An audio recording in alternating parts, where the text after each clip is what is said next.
lot of people.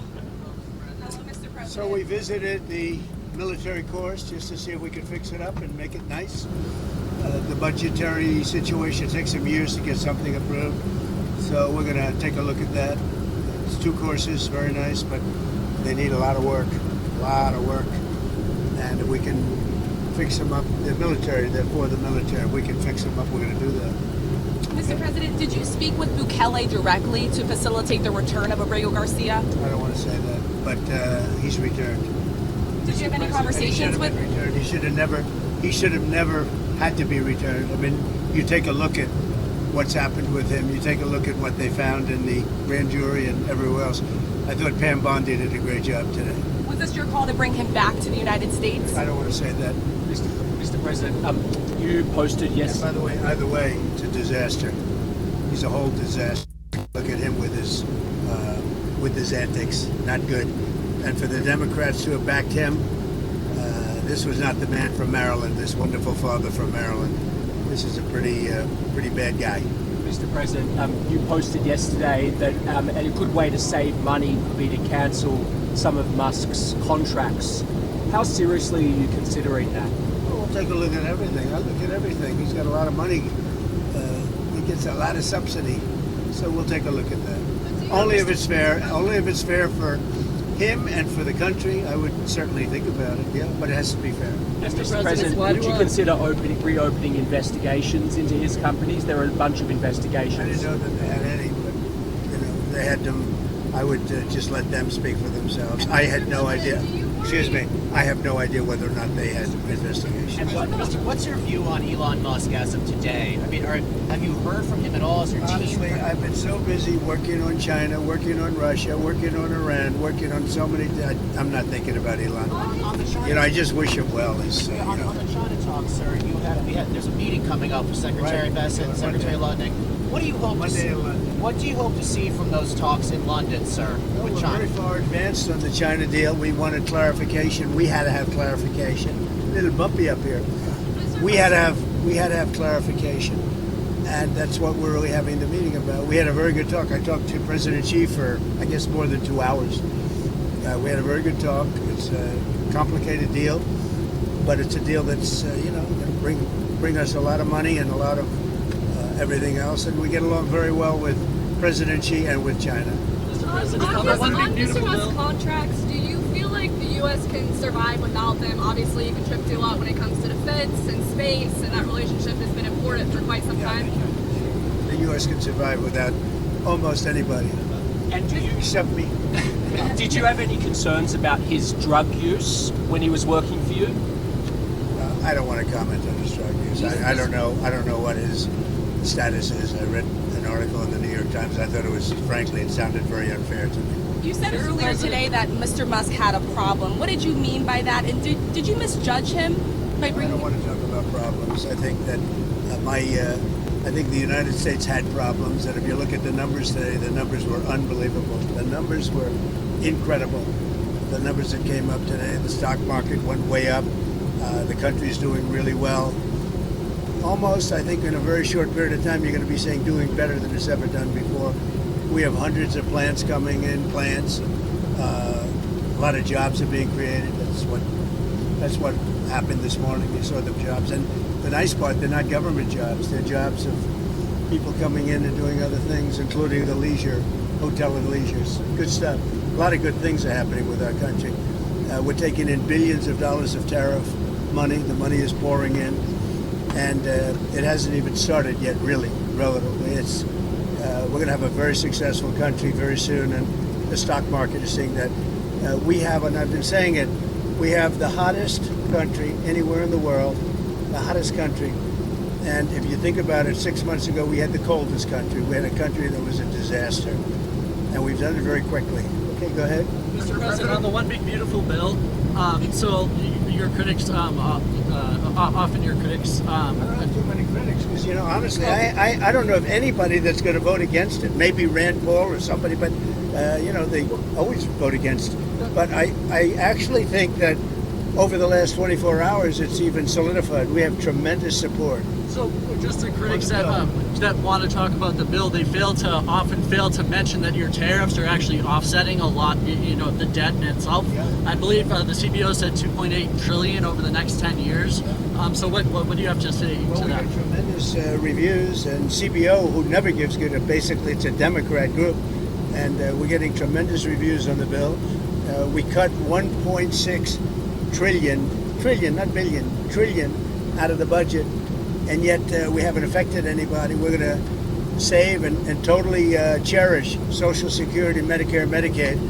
The Democrats are going to destroy it. They'll destroy it. We're going to save it and make it stronger than ever before. So Medicare, Medicaid, they just make statements. Oh, he's going to talk. We're not touching it, other than waste, fraud, and abuse. That was my Mr. next question. President, on Russia-Ukraine, did the Ukraine drone strikes against the bombers inside Russia, the airfields, did that change your view at all of what Zelensky, the cards he has? Well, what he's capable of? they gave Putin a reason to go in and bomb the hell out of him last night. That's the thing I didn't like about it. When I saw it, I said, here we go. Now it's going to be a strike. I did something that people don't talk about, and I don't talk about very much, but we solved a big problem, a nuclear problem, potentially, with India and with Pakistan. And I spoke to Pakistan, I spoke to India. They have really great leaders. But they were going at it, and they could have gone at it nuclear, both nuclear countries, strong nuclear countries. And I talked about trade, and I said, we're not doing trade if you guys are going to be throwing bombs at each other. And they both stopped. And I stopped that war immediately. That was going, as you know, that was going much further. And hopefully not to nuclear, but it might have gone to nuclear. In fact, it might have gone to nuclear in the next round. But we stopped it. And I'd like to comment the leaders of both countries, Pakistan and India. Are you worried that there might be a nuclear breakout with Russia-Ukraine? Are you worried that could... I hope not. I think it's a war that would have never happened. If I were president, that wouldn't have happened. I certainly hope not. Mr. President, Senator Hawley said he had spoken with you about potentially removing cuts that were in the House passed bill to Medicaid that would hurt Trump voters in rural areas. What are your thoughts about Well, that? we did speak about that. We're really talking about waste, fraud, and abuse. And Senator Hawley's a great senator. He's a good guy. And I did speak to him, and we want to make sure that doesn't hurt anybody, because it is about waste, fraud, and abuse. That's the only thing. And everybody wants that. On Russia-Ukraine, where are you at today with the Senate sanction bills? There's been some reporting that the White House is, Well, I know trying to the get the bill. I watered saw down. the bill. We're going to see. I mean, if I think Russia will not be making a deal or stopping the bloodshed, 5 and 6 even. I've been saying 5 and 6, and now it's more. 1,000 a week, soldiers being killed, and people being killed. Not just soldiers, people being killed, but largely soldiers being killed. I'd use it if it's necessary. But are you trying And to they've get- really given me that option. Are you trying to get the Senate to water it down, though, from its current version? I haven't spoken about it.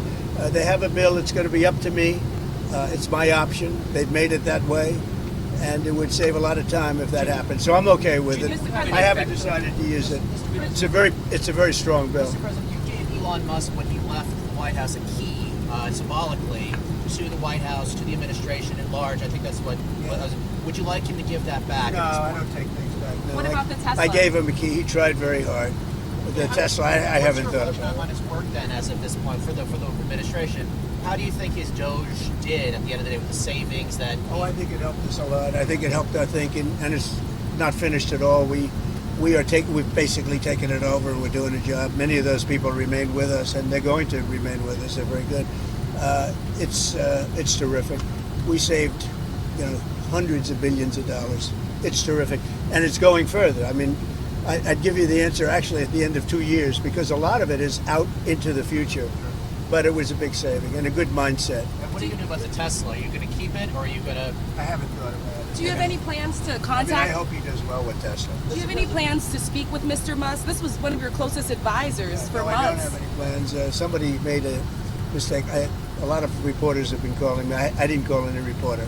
A lot of reporters, they ask me the same question. No, I don't. I'm not even thinking about that. There apparently were these efforts. This is what I read, to bring you and Elon back together. So those efforts where are they? No, there are efforts. I mean, I've been asked about it, but I'm not really interested in that. I'm really interested in the country and solving problems, including war problems in very far away lands. A lot of people being killed.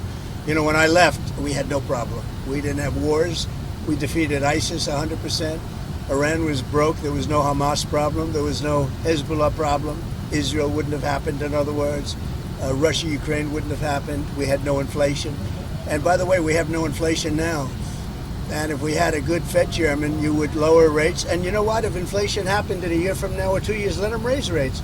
But we're going out for long-term debt or short-term debt. We have a lot of debt coming due because Biden had all short-term debt, mostly. And we would get a lower rate and a lower interest rate if this guy would lower rates. We get a lower interest rate. It's unbelievable. And he's worried about inflation. If he worries about inflation any longer, all he has to do is get the lower rate, let us go out, borrow at a much lower rate, much lower. You could go down a point or two. We'll go out, borrow them, and if in 2 years inflation comes back, he raises rates. But he keeps them the same. It's insane. Are you already thinking about your next Fed chair? Are you already thinking about who your next Fed chair would be? I know it's 2026 when his term expires. So you're already thinking about it. It's coming out very soon. Who are you thinking about for that? I could tell you, but I don't think I'll. What do you make? I have a pretty good idea. Kevin Warsh, one of He's those very people? highly thought. What do you make of the Ayatollah saying that they have to enrich? They have to be able to No, enrich. they won't be enriching. If they enrich, then we're going to have to do it the other way. And I don't really want to do it the other way, but we're going to have no choice. What's your latest? There's not going to be enrichment. Just one more on Obrego Garcia, sir, because this is the big news for today. Just months ago, it seemed like from El Salvador to even your administration that there was no chances that he would be returned. So can you just explain to the American people what sort of happened to facilitate his return in the last few DOJ weeks? made a decision. I think their decisions have been very, very good. And maybe they just said, look, all of these people, these judges, they want to try and run the country. The judges are a local judge trying to run the country. The man has a horrible past, and I could see a decision being made. Bring him back, show everybody how horrible this guy is, and frankly, we have to do something because the judges are trying to take the place of a president that won in a landslide, and that's not supposed to be the way it is. And so I could see bringing him back. I could see it either way, bringing him back or not bringing him back. But by bringing him back, you show how bad he is. He's a bad guy. On China, sir, did President Xi agree to We're landing restart right the now. flow I'm sorry. of We're rare landing right minerals now. and magnets? Say it what? Did President Xi agree to restart the flow of rare earth minerals and magnets? Yes, he did. Thank you very much, Thank you, everybody. Mr. President.